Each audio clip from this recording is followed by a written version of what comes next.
नमस्कार। News NCR के खास कार्यक्रम वर्दियां और उनके रूप में आप सभी का स्वागत है। मैं आपके साथ आपका साथी प्रताप चौधरी। समाज और कानून की नींव पुलिस होती है। हमारी सेवा सुरक्षा की जिम्मेदारी पुलिस की होती है। चाहे कैसा भी दिन हो, चाहे कैसा भी मौसम हो, हमेशा पुलिस हमारी सुरक्षा के लिए, हमारी सेवा के लिए तत्पर रहती है। हमारी मीडिया, हम पत्रकार हर तरह के एस्पेक्ट पर लोगों के इंटरव्यूज़ करते हैं, साक्षात्कार करते हैं, पुलिस कर्मियों के भी इंटरव्यूज़ लेते हैं, लेकिन कहीं ना कहीं हम एक ऐसा एस्पेक्ट पीछे छोड़ देते हैं या जनता तक नहीं पहुंचा पाते हैं जो हम लोगों को या जो आम लोगों को या उनको नहीं दिखता है। उनसे कहीं ना कहीं वो चीज़ें छिपी रहती हैं जो एक पुलिसकर्मी में सेवा के साथ साथ उनका जो एक निजी जीवन है वो आप सब लोगों को नहीं पता होता है। तो हमने इस सीरीज़ के माध्यम से एक हमारी कोशिश है कि हम आप सबको इन पुलिसकर्मियों का वो रूप भी दिखाएं जो आपने शायद कभी नहीं देखा है। हमारी एक भ्रांति बनी हुई है पुलिस के लिए कि पुलिस वाले गलत होते हैं या पुलिस वाले गलत तरीके से आम जनता को परेशान करते हैं या ट्रीट करते हैं। तो ये धारणा हमारी सीरीज़ को देखने के बाद आप सबकी हो सकता है कि गलत साबित हो। लगातार हमारे इंटरव्यूज इसी तरह से आपके सामने आते रहेंगे। हर संडे आप उनको देखोगे। तो आज शुरुआत करते हैं। हमारा सेकंड एपिसोड है आज। महेंद्र पाठक जी आज हमारे खास मेहमान हैं जो हमारे साथ जुड़े हैं। और आप थाना धौज के एसएचओ हैं। एसएचओ होने के साथ साथ पुलिस सर्विसेज में होने के साथ साथ आप कम्युनिटी सर्विसेज में बहुत एक्टिव हैं और ख़ासकर बच्चों की एजुकेशन पे बहुत ध्यान देते हैं। सर, सबसे पहले तो आपका बहुत बहुत स्वागत है। Thank you. आपने समय दिया इतने व्यस्त रहने के बावजूद, तो आपके हम बहुत धन्यवादी हैं। Thank you sir. सबसे पहले मैं आपसे जानना चाहूँगा कि हमारा मकसद सिर्फ ये है कि आप लोगों के एक जो रूप हैं हम जनता तक पहुंचा सकें। एक आपकी पुलिस सर्विसेज और एक आपका निजी जीवन, कि आप इतने जो सेवा और सुरक्षा लोगों को देते हैं उसके बीच में से अपने लिए समय कैसे निकालते हैं, क्योंकि एक आपकी बहुत बड़ी जिम्मेदारी होती है जनता के प्रति। तो सबसे पहले मैं चाहूँगा कि आप अपने बारे में थोड़ा सा बताएं कि आप कैसे पुलिस सर्विसेज में आए, आपका रोल क्या है, आप काम कैसे कर रहे हैं। थोड़ा सा आप अपने बारे में जरूर बताएं। सर नमस्कार जी। मैं इंस्पेक्टर महेंद्र पाठक 1 मार्च से मैं यहाँ थाना धौज में बतौर एसएचओ कार्यरत हूँ। जी। मैं 2 दिसंबर 1988 को मैंने पुलिस में ज्वाइन किया था और बतौर सिपाही ज्वाइन किया था। उसके बाद में ट्रेनिंग कंप्लीट करने के बाद में through out the state of Haryana हमारी सर्विसेज होती हैं। तो मैं भिन्न भिन्न जगहों पर अलग अलग ज़िले में मैंने नौकरी की है। और सन 2019 में मैं फरीदाबाद में गुड़गांव से ट्रांसफ़र होकर आया था। उसके बाद मैं पुलिस स्टेशन सेंट्रल में रहा, उसके बाद मैं पुलिस स्टेशन डबुआ रहा और अब मैं थाना धौज में तैनात हूँ। मैं आपको बताना चाहता हूँ कि सन 1860 में जी इंडियन पीनल कोड बनकर तैयार हुआ और जनता की सेवा में समर्पित हुआ।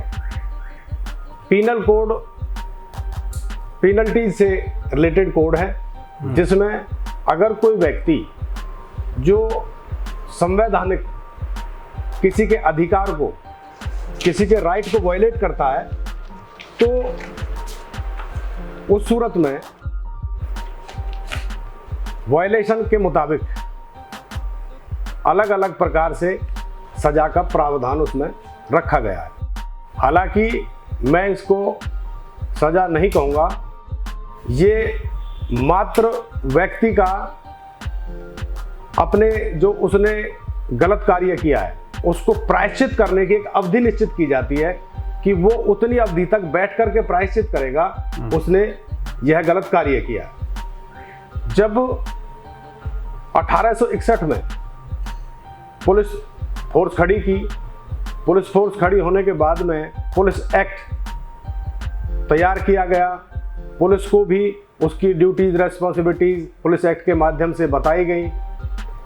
सबसे पहला पुलिस स्टेशन सब्जी मंडी नई दिल्ली में स्थापित किया गया, जो कि इंडिया का सबसे पहला पुलिस स्टेशन था जी। तो उस टाइम पर ब्रिटिशर्स शासन करते थे और ब्रिटिशर्स के टाइम में पुलिस के सामने दो तरह की समस्याएं थी कि उनका जो नागरिक है, जिनकी सेवा के लिए वो पुलिस में आए जी, वो नागरिक इस देश का है, भारतवर्ष का है, लेकिन पुलिस अफसर जो उसका रिक्रूटमेंट लेटर था वो ब्रिटिशर्स के द्वारा जारी किया गया और उसके मुताबिक हर एक पुलिस अफसर की ड्यूटी थी कि वो अपने बॉस को रिपोर्ट करता और बॉस के आदेश की पालना करेगा। तो पुलिस फोर्स या कोई भी फोर्स है वो डिसिप्लिन्ड फोर्स है, और डिसिप्लिन्ड फोर्स का मतलब ही ये होता है कि पद में जो सीनियर है वो हमारा सीनियर है और उसका आदेश सर्वोपरि है जी। बशर्ते कानून की परिधि में रहते हुए आदेश दिया गया हो, मुताबिक कानून दिया गया हो। व्यक्तिगत आदेश कोई भी सीनियर किसी जूनियर से नहीं करता। अब पुलिस की समस्याओं के बारे में मैं आपको बताऊं, आज की डेट में पुलिस पहले मैन पावर की शॉर्टेज की वजह से ड्यूटीज कंटिन्यू करती थी जी। 12 घंटे, 24 घंटे, 2 दिन, 4 दिन, 6 दिन, 7 दिन, 10 दिन, महीने, जो भी कोई समय अवधि नहीं थी ड्यूटी की। बीच बीच में उसको ये ठीक है कि रेस्ट दिया जाता था, लेकिन कंटिन्यूटी ज्यादा रहती थी क्योंकि पुलिस फोर्स कम थी और क्राइम पहले से ही ऊपर नीचे चलता है। लेकिन समय के साथ साथ चलते चलते पुलिस फोर्स में काफी सारी रिक्रूटमेंट्स टाइम पे की गई और आज की डेट में भारत सरकार, हरियाणा सरकार टाइम पर जो पुलिस फोर्स की वैकेंसीज है उनको मंथली बेसिस पर जाकर के चेक करती है, आंकड़े चेक करते हैं। अगर वैकेंसीज है तो उसके मुताबिक एट वंस वो नई भर्ती प्रक्रिया के लिए एडवर्टीजमेंट देनी शुरू कर देते हैं जी। अब पुलिस फोर्स में as per the directions of senior officers, as per the directions of the government, हर एक कर्मचारी अपनी ड्यूटी पर 8 घंटे का एक पीरियड फिक्स करते हुए तैनात किया जाता है। 8 घंटे से ज्यादा किसी कर्मचारी को किसी पर्टिकुलर पॉइंट पर ड्यूटी के लिए तैनात नहीं किया जाता है। जहां पुलिस की ड्यूटी की 24 घंटे की बात है तो पुलिस 24 घंटे का मीनिंग ये है कि 24 घंटे वो अपने ड्यूटी पॉइंट से कनेक्टेड रहेगा जी। ऐसा नहीं है कि 8 घंटे ड्यूटी करने के बाद में वो पुलिस से उसकी कनेक्टिविटी खत्म हो जाए। ठीक बात। उसकी कनेक्टिविटी 24 घंटे रहेगी, लेकिन ड्यूटी आवर्स सभी के लगभग 8 घंटे रहेंगे। अब हमारे पास जो इमरजेंसी रेस्पॉन्स व्हीकल्स गवर्नमेंट ने लॉन्च किए, उन पे 3 शिफ्टों में 8-8 घंटे की शिफ्ट में एम्प्लॉयज को पोस्टेड किया और उसकी वजह से आज की डेट में 10x10, इसका मतलब है कि within a period of 10 seconds police आपकी कॉल को अटेंड करेगी जी। और within a period of 10 minutes जी पुलिस आपकी जो कॉल है उस पर रेस्पॉन्स करेगी। आज की डेट में ERV के लागू होने के बाद आज तक हमारे पास कोई ऐसी कंप्लेंट या कोई ऐसी इंफॉर्मेशन नहीं आई है जो किसी ने ये कहा हो कि मैंने कॉल किया था और पुलिस मेरे पास जी तुरंत नहीं पहुंची। जी जी जी जी।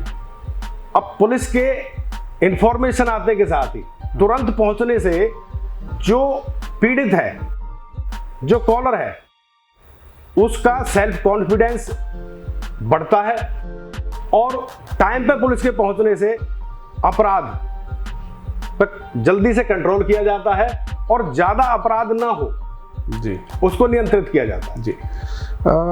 देखिए, बिल्कुल सही कहा। बाहरी देश की सीमाओं की सुरक्षा की जिम्मेदारी हमारी देश की सेना की होती है और आंतरिक सुरक्षा की जिम्मेदारी हमारी पुलिस की होती है। पुलिस का एक बहुत महत्वपूर्ण योगदान हमारी सुरक्षा में होता है।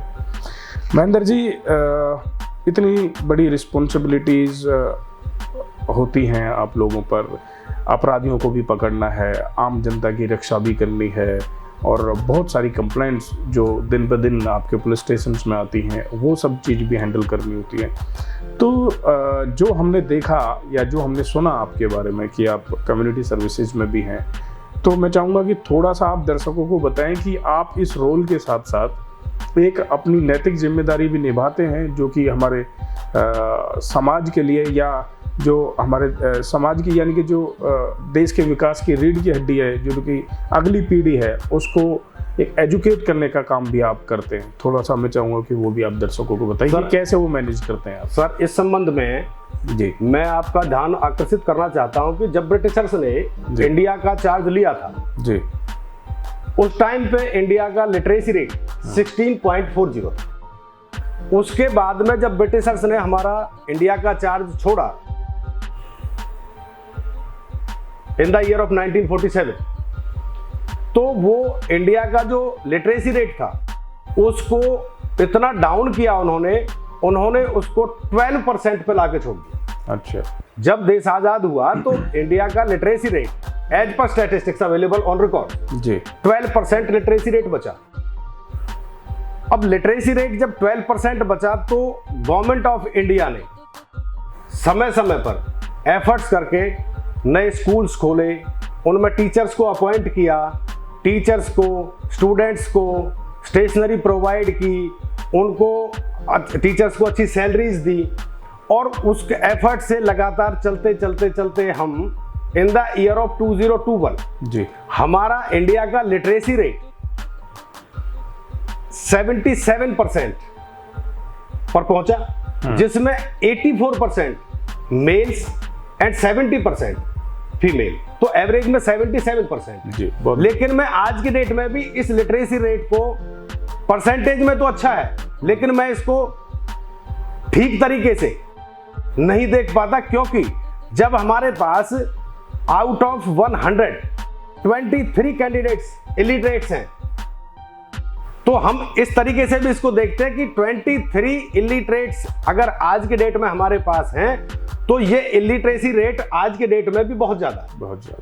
और इसको 100% पहुंचाने के लिए, क्योंकि लिटरेसी रेट अगर बढ़ता है तो ऑटोमेटिकली, जब लिटरेसी रेट बढ़ेगा तो ऑटोमेटिकली क्राइम में भी कमी आएगी जी, जो क्राइम अगेंस्ट पर्संस हैं उसमें कमी आएगी और लोगों को अपने राइट्स के बारे में पता चलेगा, अपनी ड्यूटीज के बारे में पता चलेगा जी। जैसा कि आपको बताऊं मैं, constitution of India was inserted and implemented in the year of 1950। 1950 में जब संविधान लागू हुआ था तो उसमें एक आजाद भारत में नागरिकों को उनके अधिकार के बारे में बताया गया था, उनके अधिकारों के बारे में लिखा गया था कि भाई आप लोगों के ये अधिकार हैं जी। लेकिन उन अधिकारों को चलते सभी ने एक्सरसाइज किया, उनका एंजॉय किया, और जो कि करना भी चाहिए था, क्योंकि हम उससे पहले गुलाम रहे थे और हमारे पास अधिकार अपनी मर्जी से हम कुछ नहीं कर सकते थे, तो उसका एंजॉय किया। उसके बाद में in the year of 1977 article 51A constitution of India में इंसर्ट किया गया।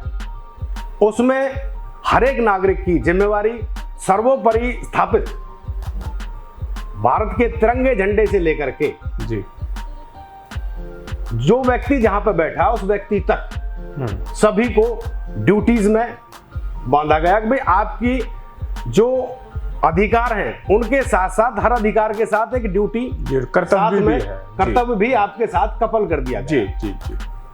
अब इसके बाद में उसमें पहले हमारे पास कॉन्स्टिट्यूशन में भी आर्टिकल था कि बच्चों को शिक्षा दी जाए जी, लेकिन उसको और मजबूत करने के लिए कॉन्स्टिट्यूशन के आर्टिकल 51A में सब क्लॉज के इंसर्ट किया गया, जो कि 2002 में लिखा गया, लेकिन वर्ष 2010 में वो लागू हुआ, जिसके अनुसार 6 साल की उम्र से लेकर के 14 साल की उम्र के बच्चे तक हर एक माता पिता का कर्तव्य है कि वो अपने बच्चे को एजुकेशन दिलाए। बिल्कुल। और इसी कड़ी में, क्योंकि मैं जब भी मेरी तैनाती किसी भी पुलिस स्टेशन में होती है तो सबसे पहले मैं आर्टिकल 51A सब क्लॉज के को ध्यान में रखते हुए उन एरियाज को आइडेंटिफाई करता हूं जहां पर लिटरेसी रेट डाउन है। जी। चाहे मैं शहर में रहा हूं तो वहां पे मैंने इस तरह की कॉलोनीज को आइडेंटिफाई किया हो जहां पर प्रवासी लोग आकर के रहते हैं, उन्होंने झुग्गी झोपड़ी बना रखी है या शरणार्थी के रूप में रहते हैं। हालांकि आज के डेट में कोई शरणार्थी हिंदुस्तान में नहीं है, सभी लोग साधन संपन्न है, सभी के पास अपने मकान है और सभी के पास सोर्सेज है, सभी के पास अपना कोई ना कोई काम करने का जरिया है। तो मैं अब यहाँ जैसे धौज पुलिस स्टेशन में जब मेरी पोस्टिंग हुई तो मैंने यहाँ का लिटरेसी रेट देखा कि लोगों का ध्यान एजुकेशन की तरफ उतना नहीं है जितना कि आज के डेट में होना चाहिए। और रूरल बेल्ट वैसे है, तो ये देहाती बेल्ट मानते हैं हम इसको। और इसमें क्योंकि पेरेंट्स, हमारे भी पेरेंट्स जो थे वो इलिटरेट थे जी। और उन्होंने जब हमें लिटरेट किया, हमें एजुकेशन दी, तो अपने सभी के पेरेंट्स अपने बच्चों को लिटरेसी के बारे में एफर्ट करते हैं, शिक्षा के बारे में कोशिश करते हैं जी। जब हमारे अनपढ़ माता पिता ने हमें जी लिटरेट किया तो हमारा कर्तव्य बनता है कि हम उनकी इस परिपाटी को आगे बढ़ाएं। हम ना केवल अपने बच्चों को ही, हम राष्ट्र के जो और जरूरतमंद बच्चे हैं उनको भी एजुकेशन दिलवाएं, उनको भी पढ़ाएं, उनको भी आगे बढ़ाएं। और इसी उद्देश्य को लेकर के मैं गांवों के मोर और लेस मोस्ट ऑनेस्ट जो इंस्टीट्यूशन हैं, प्राइमरी स्कूल्स में विजिट करता हूं जी। प्राइमरी स्कूल एक ऐसा स्कूल है जिसमें बच्चे की नींव रखी जाती है। और प्राइमरी स्कूल में आपको जब आप विजिट करते हैं तो आपको यह फील आता है कि as if I am a student of primary school. और वहां आपको जब बच्चों को जाकर के आप स्टेशनरी देते हैं या उनको पेन पेंसिल वगैरह आप डिस्ट्रीब्यूट करते हैं या खेल का सामान आप उनको वितरित करते हैं तो आपको एक आंतरिक खुशी होती है। उसके साथ साथ जो आर्टिकल 51A क्लॉज के है उसकी भी पूर्ति होती है। और इससे कहीं ना कहीं गांव में और बच्चों में यह जागृति आती है कि हम भी पढ़ें और अपने अड़ोस पड़ोस में जो बच्चे स्कूल नहीं जाते हैं उनको भी स्कूल के लिए प्रोत्साहित करें कि भाई स्कूल में जाएंगे तो हमें वहाँ प्रोत्साहन मिलेगा, एजुकेशन मिलेगी और आगे बढ़ कर के हम नौकरी भी कर सकते हैं, हम अपने व्यवसाय भी कर सकते हैं। और देश का लिटरेसी रेट 77 से बढ़कर 100% कर सकते हैं। जी, बहुत सुंदर बात कही और बहुत अच्छा लग रहा है आपसे बात करके। एक तो ज्ञान का बहुत भंडार है पाठक जी के पास और बहुत दूरगामी सोच आप रखते हैं। आपका एक विज़न है कि आज की जो बच्चे हैं उनको एजुकेट करना है, अब चाहे वो सरकारी स्कूल में पढ़ें या प्राइवेट स्कूल में पढ़ें, लेकिन फोकस एजुकेशन पे होना चाहिए। पाठक जी, एक सवाल मेरे मन में और था। कोरोना का समय हम सब ने देखा, 2 वर्ष हमने निकाले, पुलिस का एक नया चेहरा लोगों को देखने को मिला और पुलिस ने भी बहुत लोगों की मदद की। बिल्कुल ग्राउंड जीरो पर उतर के लोगों के घरों तक खाना पहुंचाया, उनको एम्बुलेंस प्रोवाइड कराना, चाहे उनको ऑक्सीजन प्रोवाइड कराना, सभी तरह से या सभी एस्पेक्ट पे लोगों की मदद की। लेकिन क्या है कि आज भी एक ऐसा माहौल या एक ऐसी सोच लोगों के मन में है कि वो पुलिस स्टेशन जाने से डरता है। उसको लगता है कि अगर कोई बात या कोई घटना, या वो महिला हो चाहे पुरुष हो, अगर उसके साथ हो गई है तो पुलिस चौकी ना जाना पड़े या थाना ना जाना पड़े, वो ऐसे ही निपट जाए। और वो निपटाने के चक्कर में वो चीज़ें और ज़्यादा उलझ जाती हैं। तो लोगों के मन से वो डर कैसे निकलेगा, आपके इस पर क्या कहना? आदरणीय, इस संबंध में मैं बताना चाहता हूं जी कि अभी अभी जैसा कि मैंने आपको बताया कि लिटरेसी रेट आज की डेट में जो 77% सिटीजन हमारा एजुकेटेड है, जी, लिटरेट है, वो कोई भी सिटीजन किसी भी ऑर्गेनाइजेशन में, चाहे वो गवर्नमेंट ऑर्गेनाइजेशन हो या सेमी गवर्नमेंट ऑर्गेनाइजेशन हो, किसी भी ऑर्गेनाइजेशन में जाने से कभी नहीं कतराता, कभी नहीं हिचकता। अभी हमारे पास जो 23% जी जो 23% जो बचा हुआ है, जो लिटरेसी में अभी कवर नहीं हुआ है जी, जब तक वो 23% 100% में कन्वर्ट नहीं हो जाता, तो वो 23% जो आपका सवाल है, ये सवाल सिर्फ और सिर्फ उन 23% से संबंधित है जिनके बारे में मैं लगातार प्रयास करता हूं कि वो 23% 77 के साथ मर्ज होकर के 100 में कन्वर्ट हो जाए। और उसके बाद में जब एजुकेशन रेट हमारा 100% हो जाएगा तो कोई भी व्यक्ति किसी भी संस्थान में, चाहे पुलिस संस्थान है, चाहे कोई और सरकारी गैर सरकारी संस्थान है, कहीं भी जाने में नहीं हिचकिचाएगा। उसको अपने अधिकारों के बारे में ज्ञान शिक्षा लेने के बाद में आता है। अगर कोई शिक्षित नहीं है तो उसको ज्ञान प्राप्त नहीं हो सकता, क्योंकि पाठशाला में ही पाठ पढ़ाए जाते हैं। जब आप पाठशाला नहीं गए तो आपको पाठ कोई नहीं पढ़ाएगा। जी। तो इसलिए मैं इसको ऐसे कनेक्ट करता हूं कि लोगों के अंदर ये भय व्याप्त नहीं है, ये सिर्फ उन लोगों के दिल में ये, उनके दिमाग इस बात से बंधे हुए हैं कि मैं पुलिस स्टेशन जाऊंगा, क्या कहूंगा, क्या करूंगा। आजकल तो हालांकि पुलिस स्टेशन में, सभी पुलिस स्टेशन में रिसेप्शन के लिए भी ऑफिस बनाए हुए हैं। कोई भी विजिटर पुलिस स्टेशन में अगर विजिट करता है तो उसको अच्छे से रिसीव किया जाता है, अच्छे से बात की जाती है, उसकी समस्या सुनी जाती है और उसका यथासंभव as per procedure, as per law उसका समाधान किया जाए। जी बिल्कुल सही कहा। कहते हैं कि नो नॉलेज विदाउट कॉलेज। तो सही बात है, जब तक पढ़ेंगे नहीं तो ज्ञान नहीं आएगा, ज्ञान नहीं होगा तो आप अप्रोच नहीं कर पाएंगे। तो एक सही अप्रोच के लिए ज्ञान का होना बहुत आवश्यक है। पुलिस अपनी तरफ से पूरी कोशिश कर रही है कि आप सब लोग के साथ में कोऑपरेट पुलिस कर सके और आप उनके पास आ सकें और सीधा उनको अप्रोच कर सकें। बीच में किसी और को लाने की आवश्यकता है ही नहीं। पाठक जी, एक बात और मैं आपसे जानना चाहूँगा कि ये जो आपने बात कही 23% लोगों की, तो आपने कहा कि ये इलिटरेट हैं क्योंकि इनको ज्ञान नहीं है तो इसलिए अप्रोच नहीं कर पाते। क्या पुलिस की तरफ से इन 23% लोगों के लिए कुछ ऐसा प्रावधान है कि इनको एजुकेट किया जा सके? सर, इस संबंध में मैं आपको बताना चाहता हूँ कि पुलिस या कोई भी संस्था, जब कहीं कोई नया कानून आता है, कोई विधेयक पास होता है, कोई नया कानून आता है, तो उसके बारे में पब्लिक को सबसे पहले अवेयर किया जाता है कि ये नया कानून बना है, इस कानून से आपको ये फायदे होंगे।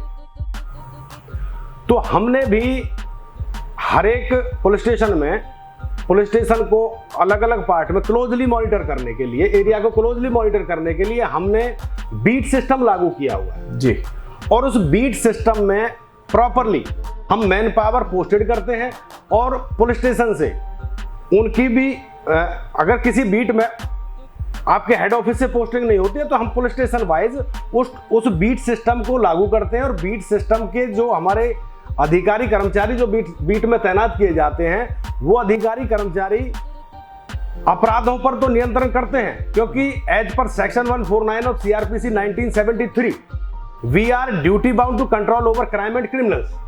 अलॉन्ग विद दिस, ना केवल हम कंट्रोल करने के लिए, उसके अलावा 149 CRPC 1973 हमें ये पावर भी देती है कि हम अगर कहीं कोई अपराध हो रहा है, अपराध क्या है? अपराध संविधान के जो अधिकार है उनकी वायलेशन ऑफेंस है।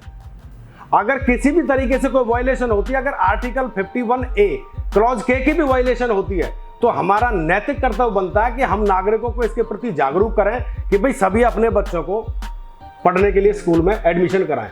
जी सर, आप स्टेशन हेड हैं और इसके नाते एक मेरे मन में सवाल और है। जब मैं आपके इंटरव्यू के लिए निकल रहा था तो मुझे सामने एक छोटा सा सवाल किसी ने पूछा और वो आया, तो मैंने सोचा कि चलिए ये इससे अच्छा मौका क्या होगा, आपसे सही पूछते हैं। एक बहुत छोटी सी चीज़ है, लोग पासपोर्ट बनवाते हैं, उसकी वेरिफिकेशन होती है, वेरिफिकेशन आपके स्टेशन में आती है, लेकिन उसके लिए भी एक आम आदमी को कहीं ना कहीं पैसा एक देना पड़ता है, तब उसकी वेरिफिकेशन कंप्लीट होती है। ऐसा क्यों है और ये चीज़ कैसे ख़त्म हो सकती है? सर, इसके बारे में मैं आपको बताना चाहता हूँ कि पहले किसी भी तरह की वेरिफिकेशन, ये पासपोर्ट वेरिफिकेशन ही एक वेरिफिकेशन नहीं है, बहुत सारी सर्विस वेरिफिकेशंस भी होती हैं और भी भांति भांति प्रकार की वेरिफिकेशंस पुलिस के पास आती हैं जी। और पुलिस एज पर प्रोसीजर उनकी वेरिफिकेशन करती है। टाइम टाइम पे जो पासपोर्ट ऑफिस से या अदर गवर्नमेंट सीनियर ऑफिस से जब इंस्ट्रक्शंस गाइडलाइंस आती हैं कि भाई इसमें वेरिफिकेशन में आपको ये करना है, तो आज की डेट में अब जो कोई भी वेरिफिकेशन है, राइट टू सर्विस एक्ट लागू होने के बाद में हर सिटीजन को हम within time, within stipulated period services देते हैं। और आज की डेट में मैं आपको इंश्योर कर दूं, मैं पुलिस स्टेशन धौज में नौकरी करता हूं और इसको देहाती पुलिस स्टेशन कहा जाता है। मेरा कर्मचारी एप्लीकेंट के घर पे जाकर के उसकी वेरिफिकेशन करके लाता है।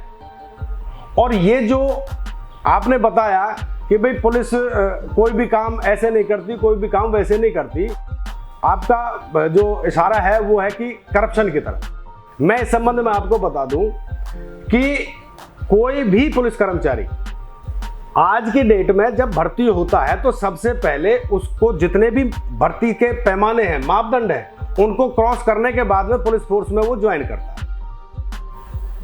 मेरे तैनात होने से जब मैं 1 मार्च को यहां पोस्टेड हुआ तब से लेकर के आज तक मेरे पास कोई भी नागरिक इस संबंध में इस तरह की कोई शिकायत लेकर नहीं आया है कि सर मेरी वेरिफिकेशन पेंडिंग है या मुझे किसी पुलिस कर्मचारी ने वेरिफिकेशन के नाम पे परेशान किया। चलिए, बहुत सुंदर और बहुत अच्छे तरीके से मेरी बात कर आपने जवाब दिया, क्योंकि हमने हर तरह की बातें आपसे की और मैंने सोचा कि एक जनता की तरफ से भी आपसे एक सवाल होना चाहिए हमारे इस इंटरव्यू में, क्योंकि हम आपका एक अच्छा रूप उनको दिखाने की कोशिश कर रहे हैं। तो हम उनके वो जवाब, उनके जो सवाल हैं, हमारा फ़र्ज़ बनता है कि आप उनका जवाब अपने माध्यम से उनको दें।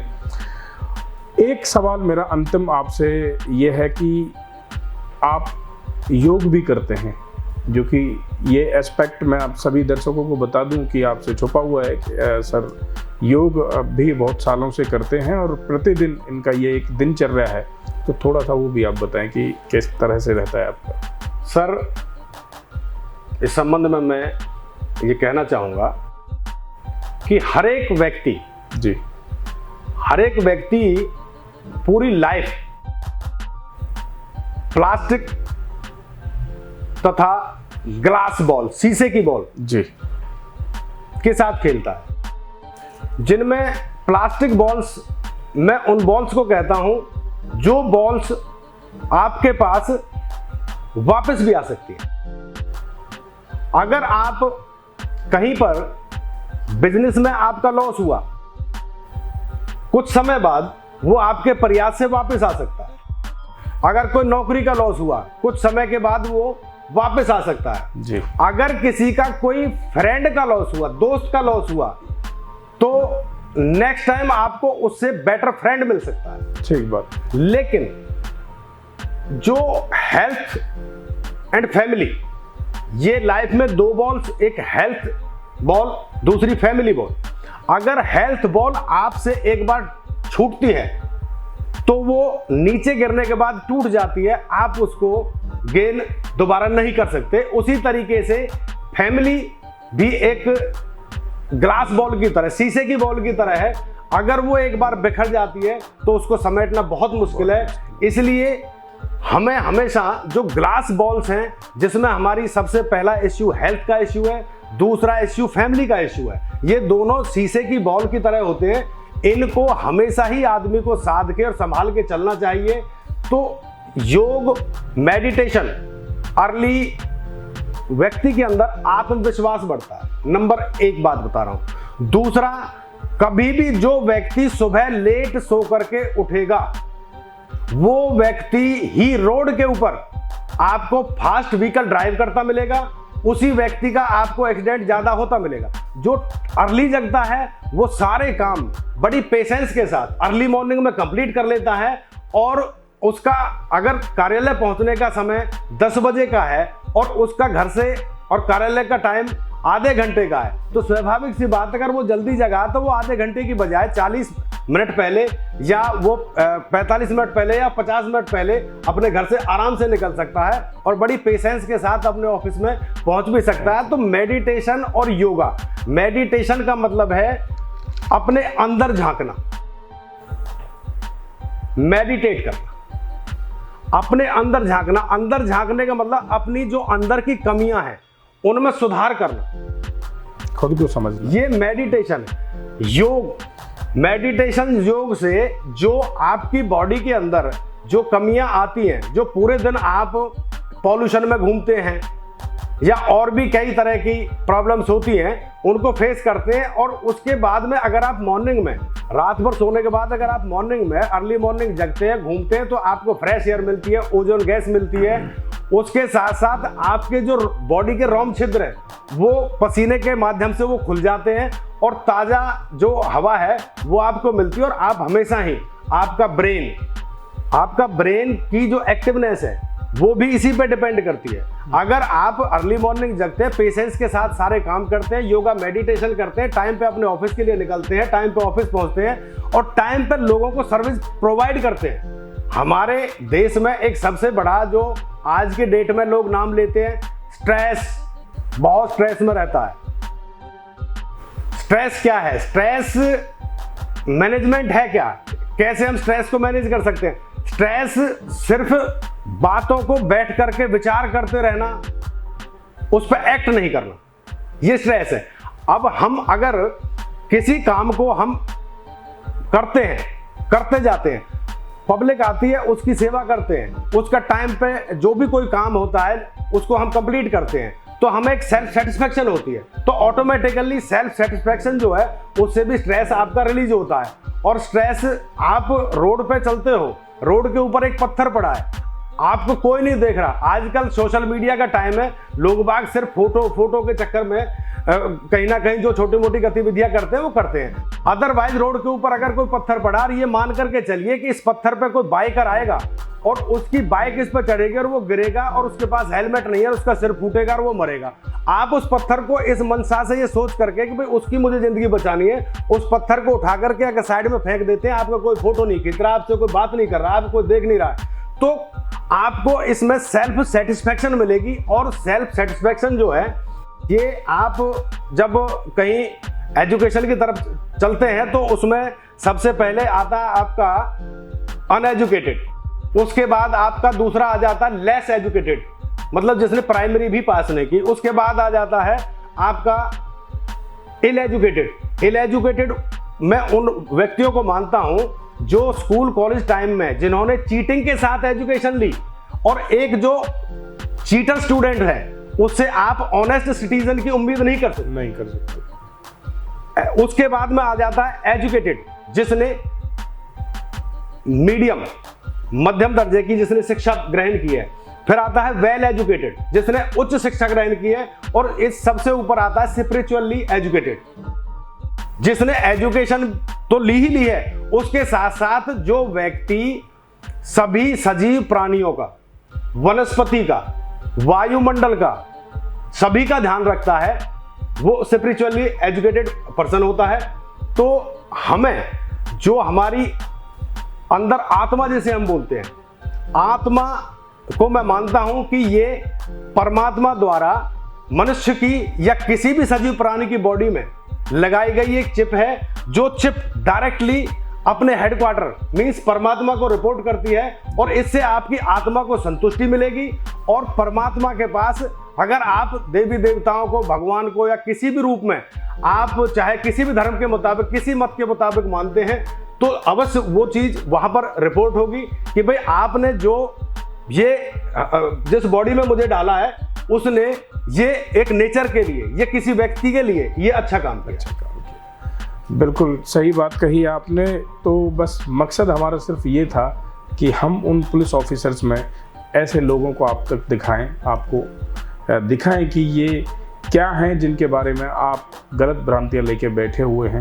आपको पुलिस से डरना नहीं है, उनसे बात करनी है, उसके पास जाना है, उनसे मिलिए, उनको समझने की कोशिश कीजिए, क्योंकि आप अगर पुलिस को समझेंगे तो हमारे समाज में एक बदलाव की उम्मीद ज़रूर जगेगी, क्योंकि ये हमारी सेवा सुरक्षा के साथ साथ हमारे लिए हमेशा सदैव तत्पर खड़े रहते हैं ताकि आपकी सेवा और सुरक्षा में किसी प्रकार की कोई कमी ना आए। पुलिस कमिश्नर साहब का मैं बहुत धन्यवाद करता हूं कि उन्होंने हमें इस सीरीज़ को चलाने की परमिशन दी और इन सभी लिटरेट पर्सन से मिलने का एक हमें सौभाग्य प्राप्त हुआ, इनका इंटरव्यू लेने का सौभाग्य प्राप्त हुआ है। ऐसे ही हम और भी मेहमानों से आपको मिलेंगे, इन्हीं के जैसे जो कि ज्ञानदाता भी हैं और हमारी सुरक्षा में भी लगे हुए हैं। तो इसी तरह से हर रविवार सुबह 11 बजे आप हमें किसी न किसी ऐसे ही पुलिस ऑफिसर्स के साथ देखेंगे। तो तब तक के लिए हमारे साथ बने रहिए। नमस्कार, धन्यवाद। Thank you.